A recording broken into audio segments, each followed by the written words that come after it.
Welcome. We need you all in a line with the oldest man at the door down to the youngest man at that end.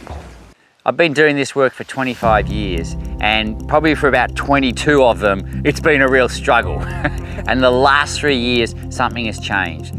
It's a community of men that are coming together and inspiring each other and learning from each other and disagreeing with each other. So we've got 140 men here from, I think we worked out about 22 different countries, running amazing workshops. So we're giving men an opportunity to look at their lives and work out where they want or need to step up, especially with our theme of service beyond yourself. How old is our oldest man? 70. 70? 70. We have a 70-year-old here! Somebody who is exactly like you, but twice your age, and has been there before, done the journey, can just support you in that journey. We're lacking that in contemporary society. We think the education system's going to provide that for you, but the education system basically you 20 years old guessing where you're going to go next, guessing what kind of profession you're going to do, guessing if you're going to have a marriage or not, guessing whether you're going to have children or not. And all the decisions you're supposed to make when you're 20 are actually made from your fantasies when you're 20 years old instead of the wisdom of somebody who's older. I'm extremely excited to come here to Europe and find men hungry for this work, men wanting to grow themselves, but also really looking for ways that they can support the young men in our communities, and especially the boys as they are becoming young men, and often provide the rite of passage that we didn't get ourselves. How old is our youngest man?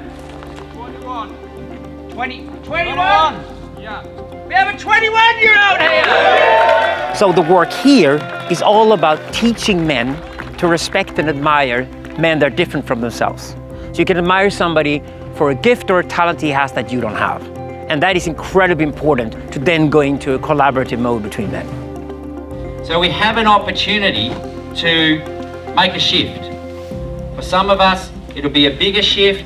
For others, it'll be a little shift. So the theory is that we're born and eventually we die, but it's not a straight line. We actually go through a series of stages in our lives, and each of those stages should be celebrated, marked and acknowledged with a rite of passage. A man becoming a father is a rite of passage.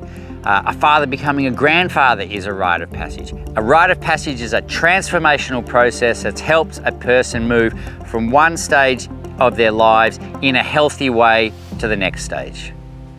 Through the weekend, there will be workshops happening.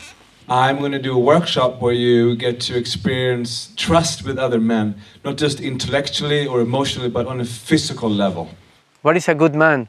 Whew, that's difficult. I think a good man would be a man who is in contact with his soul, with his essence. I don't know if he has to be more masculine or feminine or more open or whatever it is, but not what society told him that he has to be. Stop. We're about to collect 140 men together from this European men's gathering and have a sharing circle with all of those men and give them an opportunity to speak about where they're at and what's going on for them. So that's another fantastic, exciting opportunity that happens at gatherings like this. I was like, yeah, I want that intensity. I want to get to know. That might seem like a really small thing where men are sitting together talking and really listening to each other and giving each other that time. But that is a unique thing and something many men that has come here has never experienced before. And after I had done this workshop, I mean, it was the first time that I had actually spent time with only men, actually. I mean, not even once during my childhood had I spent time with only men. I was super afraid when I was the first time in a room with 45 men. I was like, oh, what is going on here? And then one guy stood up and he shared something super personal and I was like, whoa! And it took me a while to be able to open up. I have a place where I can go and talk to men about different things and difficult things. Difficult things that I couldn't talk to anyone else, not my dad, not my brother, not any of my usual friends. It's really, really strong in grounding you and getting to know yourself. It's very special. I think one of the things I discover is that if you bring men together and you take women out of the equation, then you can get to a point where we stop competing. So it's like a constant cruising is going on, you know, between men and women. That is why we need these spaces, because in spiritual work, you even separate couples that have been married for 4 years and said, okay, you're the woman, you go to the women's group. You're the man, you go to the men's group. Because in what we call a desexualized space, where the only men around, the whole energy becomes totally different. The relationships become totally different. Your honesty, your brutal honesty is suddenly at the forefront. Your transparency is there. And you can then go into deep spiritual work, which you cannot do if you mix men and women constantly. To come into a place where people, where men around you don't accept your bullshit, your lies, your excuses, you get really held and seen and also challenged on the way you act and behave in this world. And that's so strengthening. And it's really, really beautiful. It's really, really painful sometimes to be seen, but it's really such a relief afterwards. Someone actually sees you and sees you for good, sees you truly.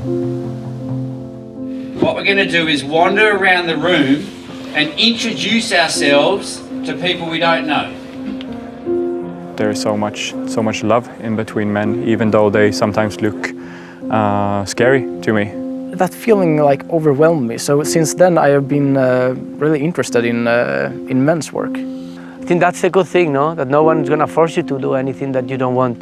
And it's just beautiful. Maybe you just need to come and listen to other guys and listen to their stories, and maybe at some point you want to share as well.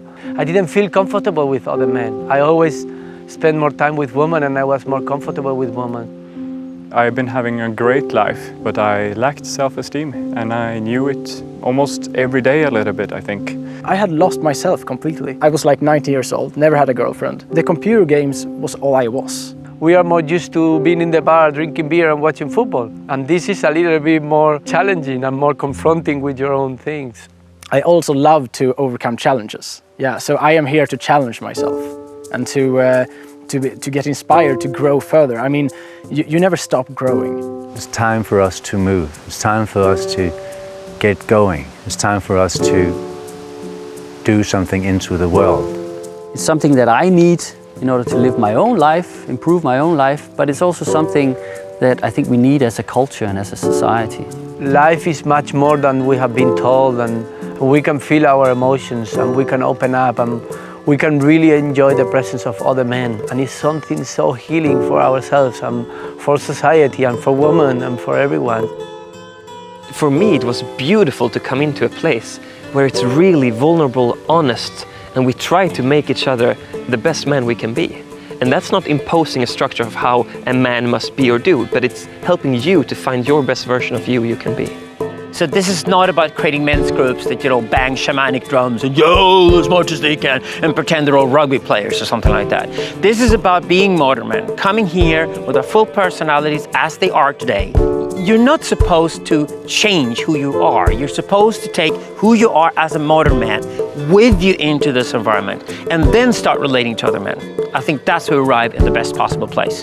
That really challenges all of us to become the most human that we can be, discovering the spirit, the gifts, the talents, the genius of each person and bringing those out into the world. If you guys take one thing from this weekend, I would hope that, for myself personally, that it would be the beauty of being able to serve another man.